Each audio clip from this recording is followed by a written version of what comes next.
Good to see you, Alana. So let me kind of check in on your priorities. So priority number one is jiu-jitsu competition this summer. Is that correct? Yes. Okay. What would you say is your second priority for the summer? Well, there's education.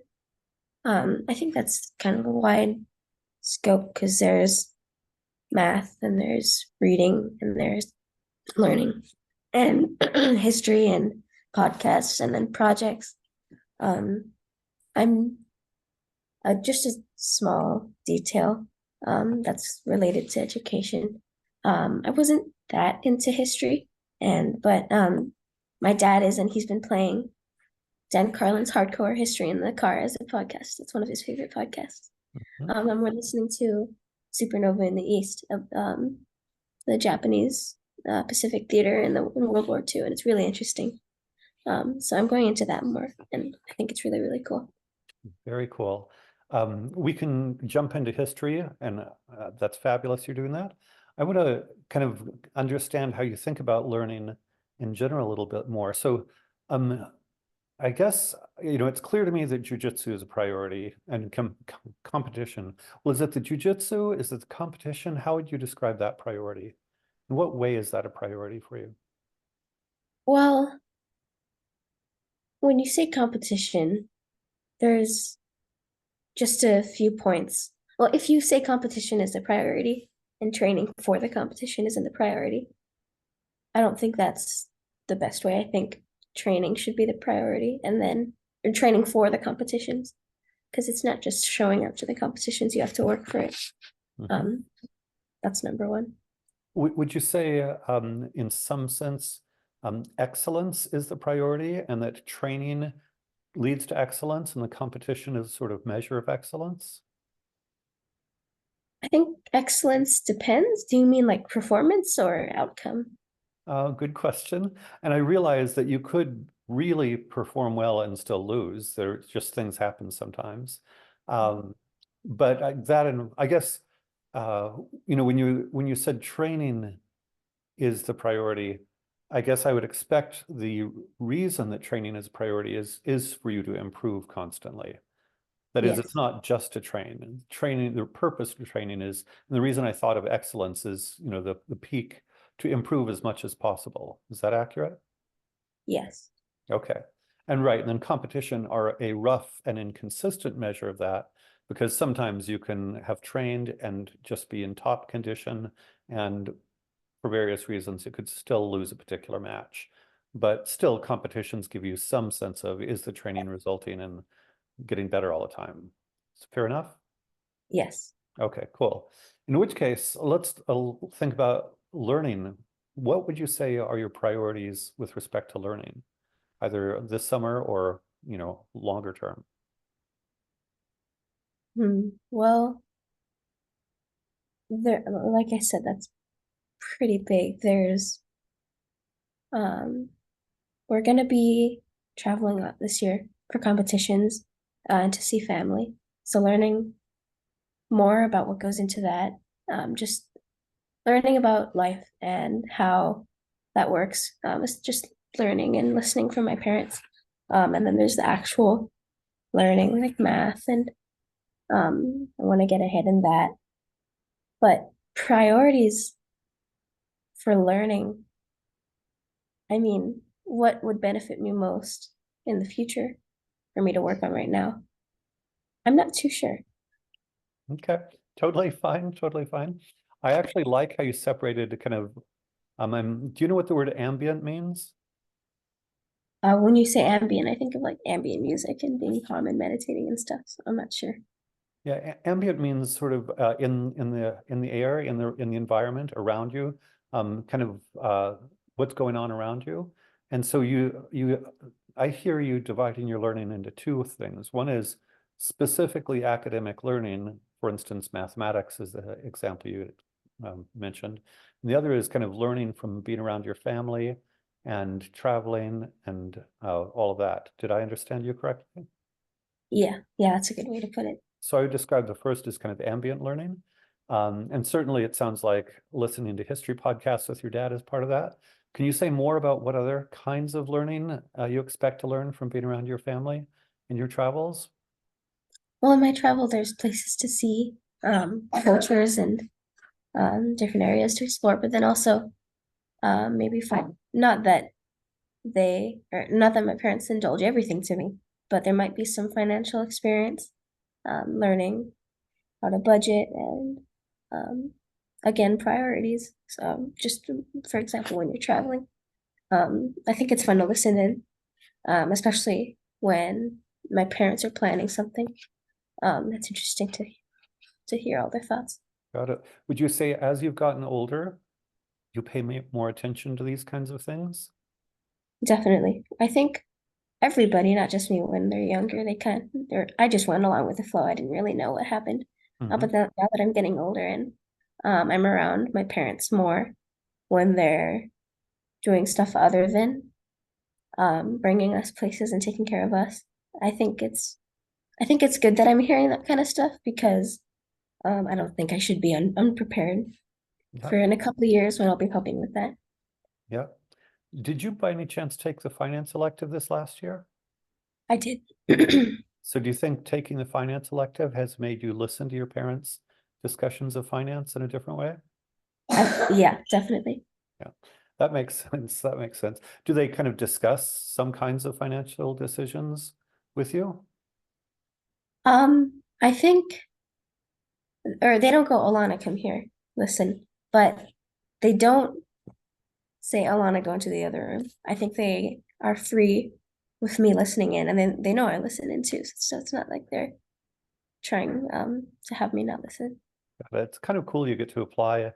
I would expect the finance class gave you kind of a framework for understanding certain basic issues, and that it's then interesting that you can kind of apply it by, sort of understanding home finance 101.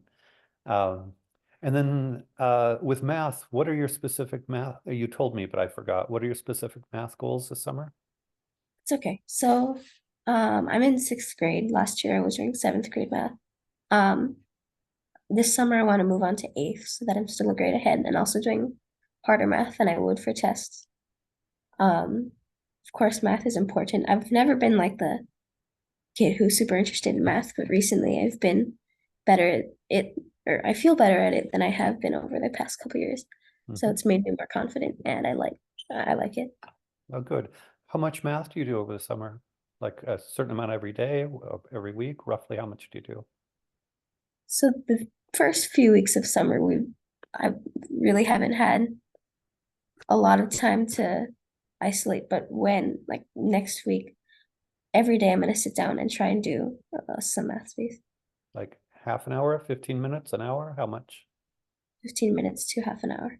Okay, got it. I I don't know how much would be a sufficient amount. Like I guess other kids might do more or less, but I feel like that would be okay. It's a little less than what we do normally in the school year. But it's not nothing anyways. Yeah, it is summer. I think it's great that you're doing math over the summer on your own volition anyway. So yeah, then just touch base on the history. Um, would you say you had previously been interested in history, or tell me how you're interested in, is it just you like this particular podcast? How did you develop the interest in history? Well, honestly, before, like even just a year or two ago, I wasn't, I mean, just if you're talking about in the car and we're driving to and from jiu-jitsu or something. My dad plays all kinds of podcasts, Joe Rogan and stuff. But he also plays the history podcast. And when I was younger, I never really listened or took interest. But a little while ago, I had um I just started listening in because I was like, well, if my dad's listening to it, then it must be good.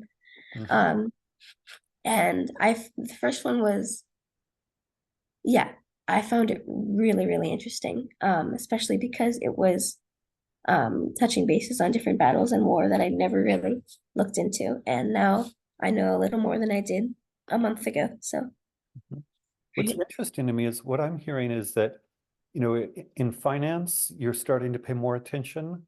With history podcasts, you're paying more attention. and that your attitude towards math has also changed in a more positive direction. And the math thing is a little bit different, but in the finance, clearly, I think the course set you up for it. Do you think it's just maturity that led you to interest in history, or what do you have any guess as to why you started listening in, whereas you didn't before? I think it might, because I feel like when I was younger, I would have been able to comprehend all this stuff. It's a little, uh, or I feel like if I was six, it would have been a little confusing, all the analogies and things. Hmm. But I think part of it is definitely being older Hmm. and realizing that it's there and I can take advantage of it, and it's a good source of learning. Hmm. What's the most surprising thing that you've learned is about history in general as you listen to various history podcasts?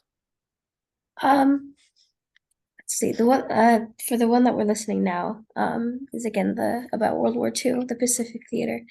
Um, and one of the first things when I started listening, I don't think I started listening at the very beginning, which Hmm. might not have been a great decision, but um, when a little after I started listening, what really got me hooked me in, was when Dan was talking about Pearl Harbor and the logistics that went into that, and also how Winston Churchill actually kind of enjoyed it because that would mean that America's in the war. And I was like, wait, what? But I think I got it, and I enjoy listening to it. Got it. Do you and your dad ever discuss what's going on in the podcasts? But yes, whenever I have a question or something might be confusing, we pause it and we talk about it for a little bit. Excellent. No, I think it's such a great way to learn history, and it sounds like you're getting a lot of history. And I didn't like history textbooks very much in school, but as an adult, I read a ton of history, and I find it really fascinating. For me, I want to understand, yeah, how did the United States come to be? What happened in China? What happened in India? What happened in Africa? I'm just really fascinated about all kinds of bits of history. Um, what would you say is the I think you mentioned it early on. What's the single episode you've loved most uh, of all the history podcasts? Well, that's a little hard because each of the episodes are like a couple hours long. Hmm. Um,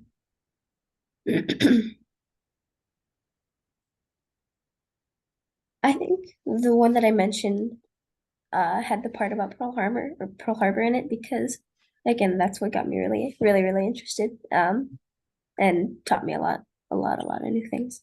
Yeah. Had you heard of Pearl Harbor before? Yeah, I have. But And I knew that it was a bombing in Hawaii, but I didn't really know why. yeah, got it.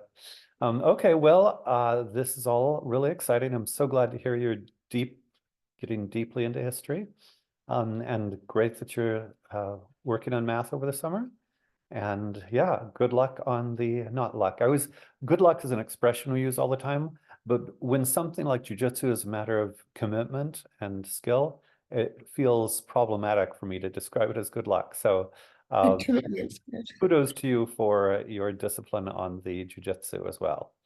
Thank Um, you. okay, in which case, I will wish you well and have a wonderful Sunday and see you again soon. Thank you, Michael. You're See you welcome. soon. Bye-bye.